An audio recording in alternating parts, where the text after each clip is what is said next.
Ռոժախեր ջմատը ազր, ողջույն արգելի հայրենակիցներ։ Սիրելի հարազատներ, ես ձեզ ողջունում եմ, նախագահին եմ ողջունում մեր համայնքային գյուղում, մեր դաշինքի անդամներին։ Ես վստահ եմ, որ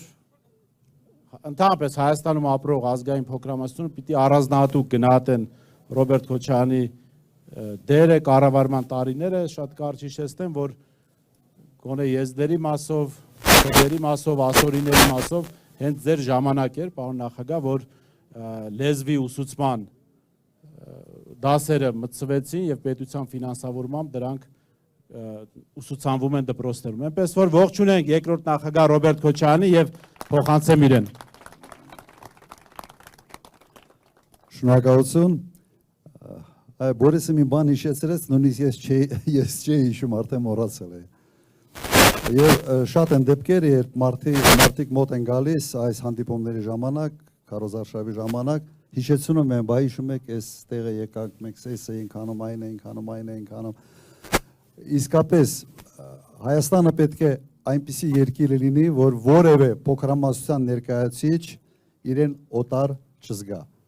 Սա մեր ընդհանուր հայրենիքն է, այսպես կոչված ասում են, տիտուլային ազգը, ազգությունը դա Հայաստանն է, հայերն են, բայց Հայաստանը բոլոր Հայաստանում ապրող ազգային փոքրամասնությունների հայրենիքն է ևս։ Եվ սա պետք է արտահայտված լինի պետության հստակ քաղաքականությամբ։ Ժողովուրդ ջան, կա ևս մեկ հանգամանք եւ ինչպես է ընդհանրապես դրսևորվում որոշակի դիսկրիմինացիա։ Կարող է օրենքները ու ամեն ինչ գրած լինի, բայց տնտեսական քաղաքականությունը, բյուջետային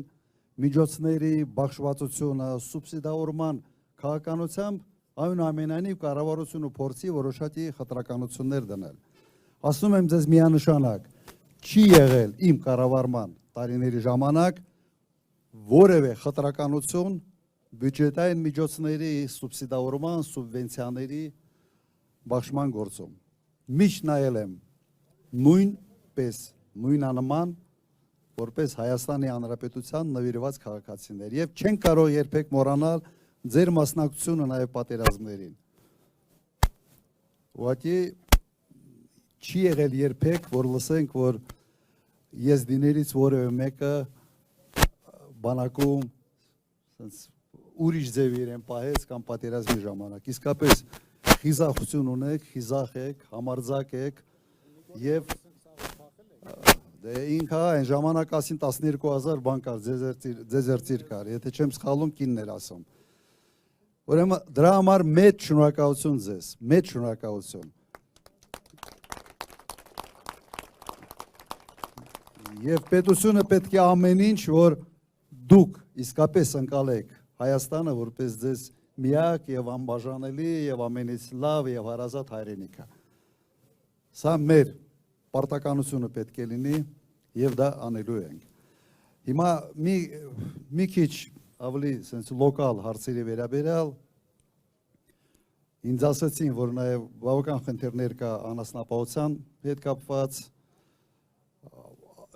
Դուք պիտի ինձ հուշեք, արդյոք կան հիմա սուբսիդավորման ծրագրեր, թե չկան, այն ժամանակ մենք անում էինք նման կարգի ծրագրեր խրախուսելու համար։ Եվ եւս ինձ ասացին, որ այս համայնքում կա դպրոց մեծ խոշորացված համայնքում կա դպրոցների փակման նաեւ խնդիր։ Փակման մասին է խոսքը։ Ուրեմն այստեղ հայտարարում եմ, այդ process-ը կաղնացնելու ենք։ Մեր դաշինքի մոտեցումը հետևյալն է։ Նույնիսկ եթե գյուղում կա 5 երեխա, այդ գյուղը պետք է ունենա դպրոց։ Հենց դպրոցը գյուղից հանեցիր, ուրեմն դու ասում ես, որ այս գյուղը մեզ համար կարևոր չի, այս գյուղը ժամանակի մեջ, ասենց մենք դատապարտում ենք այս գյուղը վերանալուն։ Ուրիշ ուղղակի բառ այստեղ դժվար է օգտագործել։ Ուրեմն մոտեցումը սա է լինելու եւ իհարկե հույս ունենք եւ փորձում ենք համոզել եւ դիմում ենք ձեզ եւ խնդրում ենք ձեզ, որ ձեր ձայները տակ հունիսի 7-ին Հայաստան դաշինքին։ Ընդունում եք սա։